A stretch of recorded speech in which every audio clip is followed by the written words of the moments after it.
سب سے پہلے اہم خبر سے آگاہ کرتے چلیں۔ امریکہ میں 2020 کے صدارتی الیکشن پر اثر انداز ہونے کا کیس منطقی انجام کو پہنچے گا۔ کیپٹل ہل حملہ کیس میں سابق امریکی صدر ڈونلڈ ٹرمپ پر فرد جرم عائد کر دی گئی۔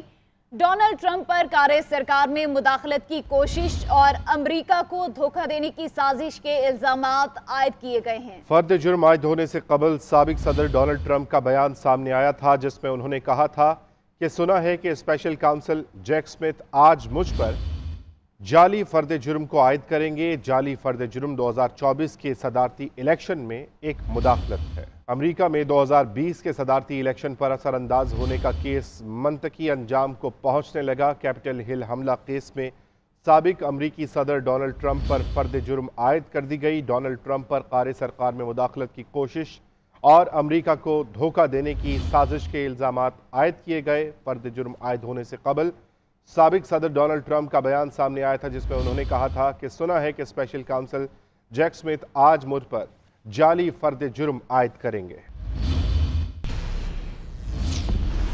اور آپ کو بتائیں کہ لاہور کے علاقے مالی پورہ میں مکان کی چھت گرنے سے 6 افراد ملبے تلے دب گئے ہیں۔ زخمیوں کو قریبی اسپتال منتقل کر دیا گیا ہے۔ آپ کو افسوسناک خبر سے آگاہ کرتے چلیں۔ لاہور کے علاقے مالی پورہ میں مکان کی چھت گرنے سے 6 افراد ملبے تلے دب گئے۔ زخمیوں کو قریبی ہسپتال منتقل کر دیا گیا ہے۔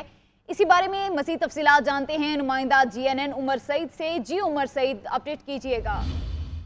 جی بالکل، یہ افسوسناک واقعہ پیش آیا ہے لاہور کے علاقے مالی پورہ میں، جہاں چھت گرنے سے جو ہے وہ 6 افراد ملبے تلے دب گئے۔ اہل علاقے کے مطابق عمران نامی شخص اپنے 4 بچوں اور بیوی سمیت سو رہا تھا، جبکہ جو گھر کی چھت گر گئی۔ گھر کی چھت گرنے سے نور فاطمہ ایک ہمسن بچی سے معمولی زخمی ہوئی۔ نور فاطمہ کو ریسکیو نے طبی امداد کے لیے مقامی ہسپتال منتقل کر دیا گیا، جبکہ 4 زخمیوں کو جو ریسکیو کام نے موقع پر ہی طبی امداد دے کر فارغ کر دیا گیا۔ زخمی ہونے والوں میں سے 32 سالہ عمران، اس کی زوجہ 6 سالہ نور فاطمہ اور 4 سالہ فرید احمد شامل ہیں۔ جی ٹھیک ہے، بہت شکریہ عمر سعید، آپ ہمیں تفصیلات سے آگاہ کر رہے تھے۔ اور اب بات کریں گے عام انتخابات کی۔ انتخابات نئی مردم شماری کے تحت ہی ہوں گے۔ 90 روز میں الیکشن آئین کا تقاضا ہے، تاخیر کا کوئی جواز نہیں۔ حلقہ بندیاں کرنا الیکشن کمیشن کی ثوابدید ہے۔ مردم شماری کے نتائج مکمل ہونے پر مشترکہ مفادات کونسل میں جائیں گے۔ وزیر اعظم شہباز شریف کی گفتگو، بولے نگران حکومت کا مقصد وقت ضائع کرنا نہیں۔ نگران سیٹ اپ سے متعلق نواز شریف سے بھی مشاورت جاری ہے۔ نام فائنل ہونے پر اپوزیشن لیڈر راجہ ریاض سے بات ہوگی۔ انتخابات میں سیٹ ایڈجسٹمنٹ کی ضرورت پڑی تو کریں گے۔ الیکشن جیت لیے تو نواز شریف چوتھی بار ملک کے وزیر اعظم ہوں گے۔ نواز شریف جلد وطن واپس آئیں گے۔ سابق چیف جسٹس ثاقب نثار نے سازش سے نواز شریف کو نااہل قرار دیا۔ مشاورت کے ساتھ مسائل کا حل نکالیں گے۔ کہا کہ چیئرمین PTI نے جتھے کو ریاست کے خلاف اکسایا، جو بویا اسے کاٹیں گے۔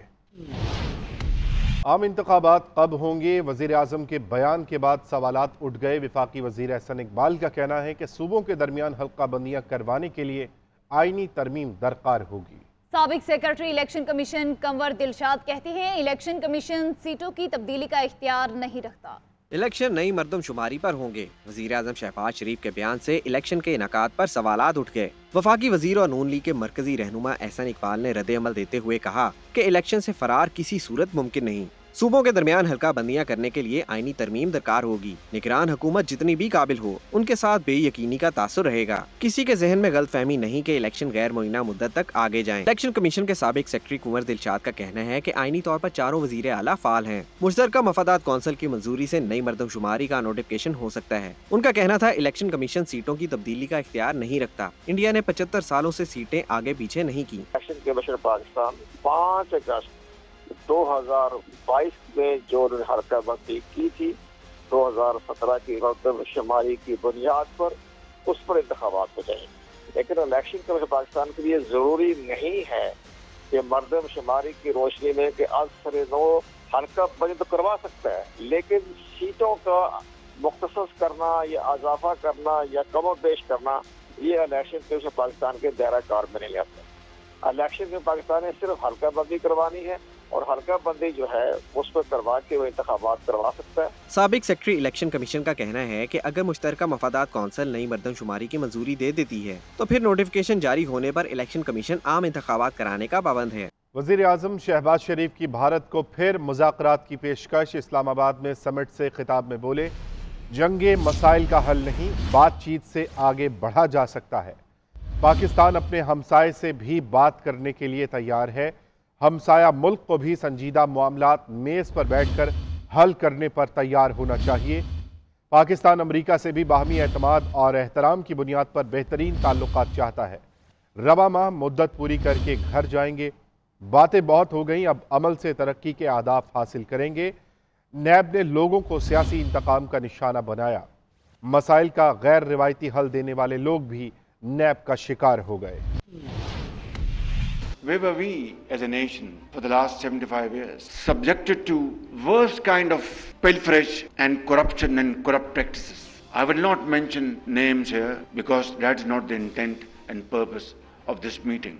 Because today is the day to learn our lesson from the past and now move forward in unison. It was nabbing only those who were opposed to the government of the day and not those who had looted and plundered the scarce wealth of the people of Pakistan. اپنے گھر جانا ہے اور ایک interim government آنی ہے، اس کے بعد جب الیکشن ہوں گے تو ایک نئی حکومت آئے گی۔ میں آج اگر آپ کے سامنے یہ باتیں جو کر رہا ہوں یہ کوئی نئی باتیں نہیں کر رہا، معاشرہ تقسیم ہو چکا ہے، آج بدقسمتی سے معاشرے میں زہر گھول دیا گیا ہے، اس کی وجوہات ہم سب کو علم ہے، اس میں مجھے اس وقت نہیں جانا، اور اس حال میں ہم اس پر عمل پیرا ہوں گے اور اس سے نتائج حاصل کریں گے جب تک کہ یکجہتی اور ایک اتفاق اتحاد ہم اس کا فیصلہ نہ کر لیں۔ میں سمجھتا ہوں کہ ہم اپنی کاوشوں میں کامیاب نہیں ہو سکتے۔ Army chief general Syed Asim Munir کہتے ہیں، ہم مل کر ملک کو مسائل سے نکالیں گے، کبھی امید کا دامن نہیں چھوڑنا چاہیے۔ پاکستان منرل سمٹ سے خطاب کرتے ہوئے کہا، حکومت پاکستان نے تمام اداروں کے ساتھ مل کر SIFC کے قیام کو یقینی بنایا۔ ہماری معاشرتی ذمہ داری ہے کہ ہم مل کر ملک کی معیشت میں کردار ادا کریں۔ ہمیں ہماری سرزمین بہت سی معدنیات سے مزین ہے۔ بیرونی سرمایہ کاروں کو دعوت دیتے ہیں کہ پاکستان میں چھپے خزانوں کی دریافت میں اپنا کردار ادا کریں۔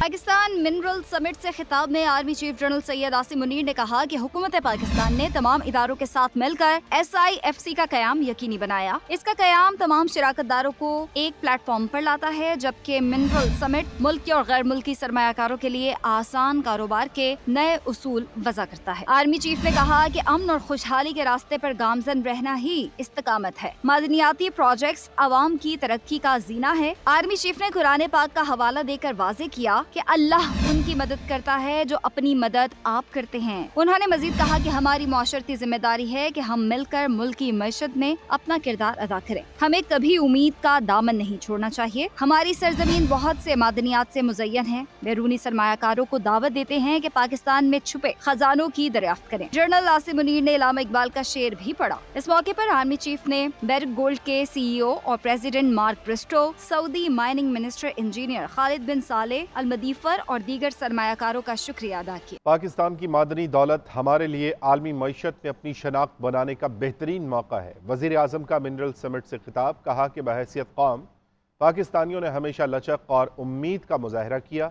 ہمیں بہتر مستقبل کے لیے ایک مضبوط بیانیہ تیار کرنے کی ضرورت ہے۔ ڈسٹ ٹو ڈیولپمنٹ منرل سمٹ کا اعلامیہ جاری۔ وزیر اعظم شہباز شریف اور army chief general Syed Asim Munir شریک ہوئے۔ سمٹ میں متعلقہ وفاقی اور صوبائی وزراء، غیر ملکی معززین، سرمایہ کاروں اور تکنیکی ماہرین نے بھی شرکت کی۔ اس موقع پر وزیر اعظم شہباز شریف کا کہنا تھا کہ بحیثیت قوم پاکستانیوں نے ہمیشہ لچک اور امید کا مظاہرہ کیا۔ پاکستان کی معدنی دولت ہمارے لیے عالمی معیشت میں اپنی شناخت بنانے کا بہترین موقع ہے۔ Army chief general Syed Asim Munir نے سمٹ سے خطاب کرتے ہوئے کہا کہ پاکستان میں کان کنی کی صنعت کے بدلتے ہوئے طریقوں کے حوالے سے اپنا ویژن شیئر کیا۔ مشکل وقت کسی قوم کی لچک کا امتحان ہوتا ہے۔ ہم آہنگی، ثابت قدمی اور امید کے ذریعے ہم موجودہ چیلنجز پر قابو پالیں گے۔ تقریب کے اختتام پر مفاہمتی یادداشتوں پر دستخط کیے گئے۔ پاکستان کی کان کنی کی صنعت میں غیر ملکی سرمایہ کاری کے مواقع کی یقین دہانی کرائی گئی۔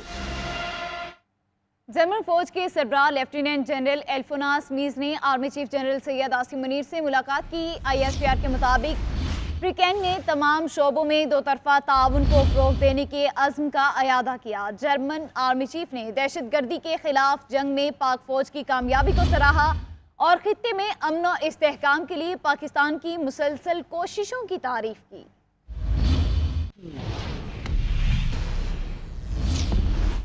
फौजी अदालतों में सिविलियन के ट्रायल के खिलाफ केस में अहम पेशरफ। चीफ जस्टिस उमर अता बंदयाल की सरबराही में 6 रुकनी लार्जर बेंच ने फुल कोर्ट बनाने की दरखास्तों पर फैसला महफूज कर लिया, जो आज सुनाया जाएगा। एडवोकेट फैसल सिद्दीकी और जमान वर्दिक के अलावा तमाम फरीकैन ने फुल कोर्ट बनाने की मुखालफत की। सुप्रीम कोर्ट में फौजी अदालतों में ट्रायल के खिलाफ समाअत। फुल कोर्ट बनाने की दरखास्तों पर महफूज फैसला आज सुनाया जाएगा। Chief justice Pakistan justice Umar Ata Bandial की सरबराही में 6 रुकनी लार्जर बेंच ने फौजी अदालतों में ट्रायल के खिलाफ केस की समाअत की। अटॉर्नी जनरल और वकला ने फुल कोर्ट की तश्कील से मुताल्लिक दरखास्तों पर दलाइल दिए। दलाइल के बाद फैसला महफूज कर लिया गया। एडवोकेट फैसल सिद्दीकी ने दलाइल देते हुए कहा कि अदालती नज़ीर है, कुछ जजेस समाअत से माजरत कर लें तो बकिया जजेस का फुल कोर्ट बनाया जा सकता है। हुकूमत के बेंच पर एतराज़ात से उनका कोई ताल्लुक नहीं। केस सुनने से माजरत करने वाले जजेस फुल कोर्ट का हिस्सा नहीं हो सकते। जस्टिस याहिया आफरीदी ने कहा कि 3 जजेस ने केस सुनने से माजरत नहीं की। मौजूदा केस में सिर्फ एक जज ने केस सुनने से माजरत की है। चीफ जस्टिस ने कहा कि बेहतर होगा फुल कोर्ट पर बाकी दरखास्त गुजारों का मौक़िफ़ ले लिया जाए। एतजाज अहसन ने कहा कि मुझे इस बेंच और सुप्रीम कोर्ट पर मुकम्मल एतमाद है। अदालत को इस केस का फौरी फैसला करके तनाज़ात का रास्ता बंद कर देना चाहिए। लतीफ़ खोसा ने कहा कि चाहते थे कि फुल कोर्ट केस सुने, लेकिन ये टेक्निकल बुनियादों पर मुमकिन नहीं है। सलमान अकरम राजा ने कहा कि ये बेहतरीन मौका है सुप्रीम कोर्ट फौजी अदालतों से मुताल्लिक एक ही बार फैसला कर दे। मुल्क की तारीख में पहली बार इख्तियार अदालत के हाथ में है। सुप्रीम कोर्ट बार एसोसिएशन ने फुल कोर्ट बनाने की मुखालफत की। वकील आबिद जुबैरी ने कहा कि बार को भी इस बेंच पर मुकम्मल एतमाद है। फैसल सिद्दीकी और जमान वर्दों के सिवा तमाम दरखास्त गुजारों ने फुल कोर्ट की मुखालफत की है। चीफ जस्टिस ने कहा कि इस मामले पर मुशावरत करेंगे। मुशावरत मुकम्मल हुई तो 15 मिनट में मुनासिब राय से आगाह कर दिया जाएगा। और अब आपको बताएं, कौमी असम्बली ने ऑफिशियल सीक्रेट एक्ट तरमीमी बिल 2023 कसरत राय से मंजूर कर लिया। पाकिस्तान के मुफादात के बरखिलाफ काम करने वाला, सरकारी दस्तावेजात चोरी या अफशां करने वाला शख्स को जुर्म साबित होने पर 3 साल कैद या 10 लाख रुपए जुर्माने की सजा दी जा सकेगी। तफसीलात इस रिपोर्ट में। ऑफिशियल सीक्रेट एक्ट तरमीमी बिल कसरत राय से मंजूर। कौमी असम्बली में बिल विफाकी वजीर बराए पार्लिमानी अमूर मुर्तजा जावेद अब्बासी ने पेश किया। बिल के मतन के मुताबिक कोई शख्स जो जानबूझकर अमने आमा का मसला पैदा करता है या रियासत के खिलाफ काम करता है, ममनुआ जगह पर हमला करता या नुकसान पहुँचाता है जिसका मकसद बराह रास्त या बिलवास्ता दुश्मन को फायदा पहुँचाना है, वो जुर्म का मर्तकिब होगा। बिल के मतन के मुताबिक इलेक्ट्रॉनिक या जदीद आलात के साथ या उनके बगैर मुल्क के अंदर या बाहर से दस्तावेजात या मालूमात तक गैर मिजाज रसाई हासिल करने वाला मुजरिम होगा। बिल के मतन के मुताबिक बगैर पायलट व्हीकल या आले की ममनुआ जगह तक रसाई, दाखिल होना, करीब जाना या आसपास होने का इर्तिकाब करने वाला मुजरिम होगा। बिल के मतन के मुताबिक हथियार आलात को जाया करने, पाकिस्तान के मुफाद के खिलाफ मालूमात दस्तावेजात का इंकशाफ करने वाला जुर्म का मर्तकिब होगा। बिल के मतन के मुताबिक दुश्मन या गैर मुल्की एजेंट के साथ राब्ते में रहने या मिलने वाला जिम्मेदार होगा। बिल के मतन के मुताबिक पाकिस्तान के अंदर या बाहर रियासत के तहफ़्फ़ुज़ या मुफादात के खिलाफ काम करने वाले के खिलाफ कार्रवाई भी इसी एक्ट के तहत होगी। बिल के मतन के मुताबिक जानबूझकर अमने आमा, मुफादात या पाकिस्तान के लिए नुकसानदेह काम करने के जुर्म के मर्तकिब फर्द को 3 साल कैद, 10 लाख जुर्माना या दोनों सजाएं होंगी। बिल के मुताबिक इसी तरह कोई भी शख्स जो जुर्म पर उकसाता है, साजिश करता है या उसके इर्तिकाब की कोशिश करता है, वो सजा का मस्तूजब होगा। बिल के मुताबिक इंटेलिजेंस एजेंसियां किसी भी वक्त बगैर वारंट के किसी भी जगह दाखिल होकर तलाशी ले सकती हैं या ताकत का इस्तेमाल कर सकती हैं। बिल के मुताबिक मुलजिम की गिरफ्तारी के दौरान जब्त किया गया मवाद तफ्तीशी ऑफिसर या मुश्तरका तहकीकाती टीम के सरबराह के हवाले किया जाएगा। तफ्तीशी ऑफिसर FIA का ऑफिसर होगा। मज़कूरा ऑफिसर की तकर्री DG FIA करेगा, जबकि जरूरत पड़ने पर मुश्तरका तहकीकाती टीम भी तश्कील दी जा सकेगी। वज़ीर कानून आज़म नज़ीर तारड़ ने कहा है कि वज़ीर आज़म शहबाज शरीफ ने पुरतशद्दुद और इंतहा पसंदी का बिल वापस लेने का कहा था। बिल 2 साल पहले PTI के दौरे हुकूमत में फैटफ के हवाले से कानून साजी के दौरान तैयार किया गया। इस बिल की एक शेख कौमा फुल स्टॉप PTI के दौर में तैयार किया गया। असम्बली की मुद्दत ख़त्म हो रही है, इसलिए महकमे अपने ज़ेर इल्तवा बिल असम्बली भिजवा रहे हैं। उन्होंने मज़ीद कहा कि इलेक्शन एक्ट के सेक्शन 230 की तरमीम पर तमाम इत्तेहादियों से मुशावरत की गई। इंतखाबात आइन के मुताबिक होंगे, इस हवाले से कोई शकूक व शुबहात नहीं होने चाहिए। डिजिटल मरदमशुमारी पर भी मुख्तलिफ लोगों के एतराज़ात हैं। इस मामले को CCI में ज़ेर बहस लाना चाहिए।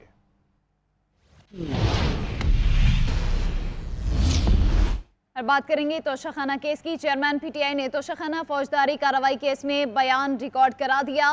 अपने हक में गवाह और शवाहिद पेश करने का फैसला भी कर लिया। कहा, तहाइफ का सिर्फ इसलिए पूछा जा रहा है ताकि मुझे नाअहल कर सकें। तफसीलात इस रिपोर्ट में देखें। एडिशनल एंड सेशन जज हुमायूं दिलावर ने चेयरमैन PTI के खिलाफ तोशाखाना फौजदारी कार्रवाई केस की समाअत की। दौरान समाअत चेयरमैन PTI ने दफा 342 के तहत अपना बयान रिकॉर्ड कराया और मुहैया किए गए सवालनामे में मौजूद 35 सवालात के जवाबात दिए। चेयरमैन PTI ने मौक़िफ़ अपनाया कि शिकायत करंदा के बयानात मेरी मौजूदगी में रिकॉर्ड हुए, ना मेरी मौजूदगी में फर्द जुर्म आयद की गई। मैंने इस केस में किसी को नुमाइंदा मुकर्रर किया ही नहीं। सेशन अदालत ने खुद ही मेरा नुमाइंदा मुकर्रर कर दिया। चेयरमैन PTI ने कहा कि इलेक्शन कमीशन ने शिकायत दायर करने के लिए किसी को नामजद नहीं किया। स्पीकर कौमी असम्बली ने रेफरेंस इलेक्शन कमीशन को भेजा जो बदनीयती पर मबनी था। रेफरेंस में कानून को गलत तरीके कार से समझा गया था। ये दुरुस्त नहीं कि मैंने झूठा बयान और डिक्लेरेशन जमा करवाया। 70 साल की तारीख में इलेक्शन कमीशन या नैब ने तोशाखाना रिकॉर्ड कभी मांगा? मुझसे तहाइफ का सिर्फ इसलिए पूछा जा रहा है ताकि मुझे नाअहल कर सकें। शिकायत करंदा पर लाजिम है कि वो साबित करे कि तहाइफ मेरे पास थे, जो इसने साबित नहीं किए। मैंने तहाइफ ज़ाती तौर पर नहीं बेचे। मैंने ब्रिगेडियर वसीम चीमा के जरिए तहाइफ बेचे जिनको अदालत बतौर गवाह नोटिस जारी कर सकती है। तहाइफ बेचने के बाद वसूल करदा रकम को असासा नहीं समझा जा सकता। इस केस में दोनों गवाहान सरकारी हैं जिनको मेरे खिलाफ इस्तेमाल किया गया। इस बात को यकीनी बनाया गया कि गवाहान मेरे खिलाफ झूठा बयान दें। अदालत ने इस्तफसार किया कि क्या आप बतौर गवाह खुद पेश होना चाहते हैं, जिस पर चेयरमैन PTI ने हलफ पर बयान देने से इनकार कर दिया और कहा कि मैं शवाहिद पेश करना चाहूँगा। अदालत ने बैरिस्टर गौहर को गवाहों की लिस्ट फराहम करने के लिए कल तक की मोहलत देते हुए समाअत मुलतवी कर दी। सरबराह जमीयत उलमा इस्लाम मौलाना फजलुर रहमान कहते हैं कि बाजोड़ सानिहा एक दिल खराश वाक़या है। अक़वाम मुत्तहिदा ने इसकी मज़म्मत की है। दलील और सियासत के साथ दहशत गर्दी के खिलाफ ये जंग जीतेंगे। इलेक्शन ना होने का कोई जवाज़ नहीं। हम बर वक्त हुकूमत छोड़ेंगे। बाकी निगरान हुकूमत का काम है कि वो क्या करती है। वो पेशावर में बाजोड़ धमाके के ज़ख्मियों की अयादत के बाद मीडिया से गुफ्तगू कर रहे थे। किया है कि जमीयत उलमा इस्लाम न अपना नज़रिया छोड़ेगी और न उस नज़रिए के लिए हमारा जो अमल करने का रवैया है न उस रवैये को छोड़ेगी। हम बर्दाश्त के साथ काम कर रहे हैं और अब कोई ऐसी बात नहीं आई है कि इलेक्शन नहीं होंगे। इस वक्त तक तो हम बर वक्त असम्बली छोड़ रहे हैं, हुकूमत छोड़ रहे हैं, फिर निगरान हुकूमत बनेगी।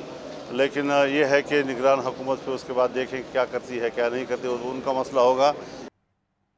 वज़ीर ख़ारिजा बिलावल भुट्टो ज़रदारी कहते हैं अफ़गानिस्तान को दहशतगर्दी रोकनी चाहिए। पाकिस्तान दहशतगर्दी के मुकाबले के लिए अफ़गानिस्तान को मदद देने के लिए तैयार है। दफ्तर ख़ारिजा में तकरीब से खिताब करते हुए कहा कि पाकिस्तान अपने दिफा के लिए आलमी कानून पर अमल करेगा। हम ब्लॉक्स की सियासत में नहीं हैं। Management initiative, of which you are by now quite familiar, was the result of this emphasis on looking ahead and to make the ministry proactive, responsive, nimble and well-resourced to the extent that the national circumstances allow. They also span communication and security, logistics, career development, knowledge management, public diplomacy, consular and protocol services, and last but not least, training facilities at the Foreign Service Academy. In terms of making use of technology and digitization, we have introduced the financial management system. निगरान वज़ीर आज़म की तैनाती के मामले पर हुकूमती इत्तेहादियों की गुज़श्ता रोज़ अहम बैठक हुई। ज़राए के मुताबिक हुक्मरान जमात की जानिब से पेश किए गए 5 नामों में 3 सीनियर ब्यूरोक्रेट और 2 सियासतदानों के नाम शामिल हैं। सियासतदानों में साबिक वज़ीर आला बलोचिस्तान डॉक्टर अब्दुल मालिक बलोच का नाम भी पेश किया गया।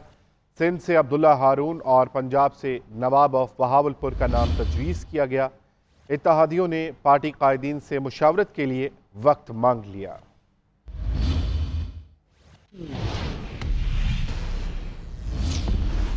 और अब आपको बताएं, परवेज़ खट्टक को PTI पार्लियामेंटेरियन का चेयरमैन और साबिक वज़ीर आला खैबर पख्तूनख्वा महमूद खान को वाइस चेयरमैन मुंतखब कर लिया गया।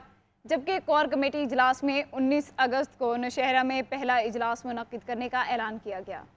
परवेज खटक ने पीटीआई की 2 विकेटें उड़ा दी। पीटीआई कोर कमेटी मेंबर व सूबाई इंफॉर्मेशन सेक्रेटरी इसरार बाचा और साबिक उम्मीदवार तहसील शाह आलम रियाज खान पीटीआई छोड़कर परवेज खटक ग्रुप में शामिल हो गए। परवेज खटक की सदारत में मुनक्किद होने वाले Pakistan Tehreek Insaf parliamentarian core committee के इजलास में मुत्तफिका तौर पर परवेज खटक को पार्टी चेयरमैन और साबिक वजीर आला खैबर पख्तूनख्वा महमूद खान को वाइस चेयरमैन और जियाउल्लाह बंगश को इंफॉर्मेशन सेक्रेटरी नामजद किया गया। कोर कमेटी इजलास में फैसला किया गया कि 19 अगस्त को नौशहरा में पहला जलसा मुनक्किद करके अवामी राब्ता मुहिम का आगाज किया जाएगा और सूबाई सेक्रेटरीट पर पार्टी परचम लहराकर इफ्तिताह भी किया गया। कामरान अली शाह, GNN, पेशावर। बुलेटिन से इतना ही। एक ब्रेक के बाद वापस आएंगे हेडलाइंस के साथ। देखते रहिए GNN, क्योंकि GNN जानता है।